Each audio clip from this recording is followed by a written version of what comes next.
Dieu vous bénisse. Alors, la parole de Dieu dans 2 Corinthiens 5, verset 17, mentionne que celui qui est en Christ est une nouvelle créature et que les choses anciennes sont passées. Cependant, plusieurs remarquent que dans leur vie, certaines choses ne changent pas et ils ont du mal à abandonner certains péchés, quand d'autres, eux, ont une attitude non conforme à la volonté de Dieu vis-à-vis de l'Église, en s'appuyant même sur des textes bibliques mal compris.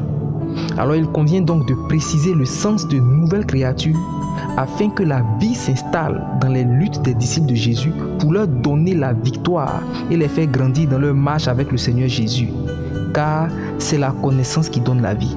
Et ici, ce qu'il faut connaître, ce sont les deux sens de nouvelle créature, à savoir le sens particulier et le sens global.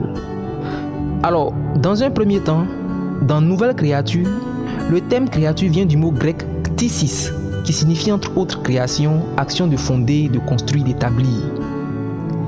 Alors, ces significations ont des conséquences très importantes sur la compréhension du mot créature. Premièrement, nouvelle créature veut dire que Dieu reprend le processus de création dans Genèse 1 quand tout ce qu'il faisait était bon avant que le péché ne vienne apporter la profanation ou la corruption. Cependant, on remarque que Dieu lui-même n'a pas tout créé en un seul jour, mais plutôt en 6 jours, Genèse 2, verset 2.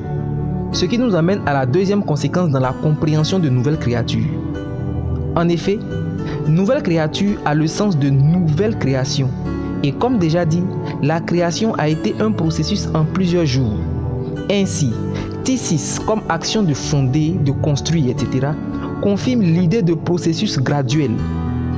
Ce qui se passe avec toi, c'est que tu regardes ta conduite et tu y vois parfois le même désordre que lorsque tu étais dans le monde, alors que tu te souviens avoir accepté Jésus dans ton cœur. Tu te poses la question, est-ce que moi-même je suis converti? Alors tu es brisé, tu es découragé. Mais regarde, souviens-toi qu'au début de la création, la terre était informe et vide. Le mot hébreu pour qualifier cette situation, c'est tohu bohu, ce qui implique l'idée de chaos. Frères, sœurs, même la création parfaite de Jésus a connu le tohu bohu. Ce qui fait que tu doutes de ta conversion dans ces situations où tu n'arrives pas à arrêter ces choses du monde, c'est parce que tu sens bien la chair, mais tu ne sens pas l'esprit en toi comme quand tu recevais Jésus au premier jour. Mais regarde, ce que tu dois retenir, c'est d'abord que l'indice de ton changement, c'est la tristesse que tu ressens devant le mal que tu fais.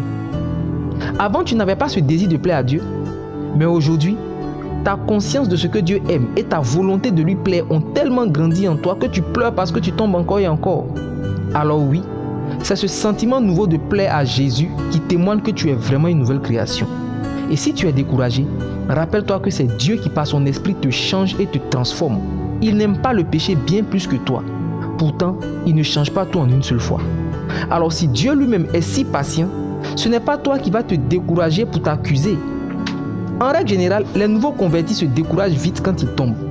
Ils pensent que tout change automatiquement parce qu'ils ont accepté Jésus. En fait, le problème qu'ils ont, c'est qu'ils sont comme des nouveaux-nés qui, étant nés, veulent se lever et commencer à courir. Mais est-ce que c'est comme ça que ça marche? Il faut accepter que les choses se passent petit à petit. Et le plus important, c'est que peu importe ce que tu sens, tu dois croire. Si tu te sens comme si rien n'avait changé, ce n'est pas grave. La foi ne s'appuie pas sur ce que tu sens dans ta chair. Les choses de l'esprit se passent en dehors de ce que tu sens dans ton corps. Alors même si tu sens comme si rien n'a changé, même si tu ne vois rien, tu dois simplement croire et accepter que tu es la nouvelle création de Jésus, simplement parce qu'il te l'a dit.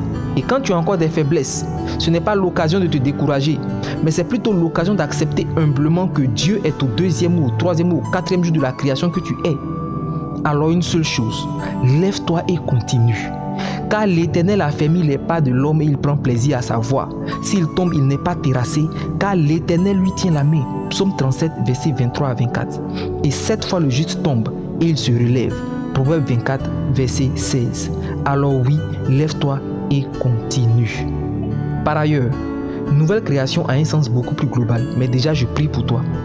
Que le Saint-Esprit restaure tes forces. Tu cours sans te lasser, tu marches sans te fatiguer. Que Dieu te bénisse.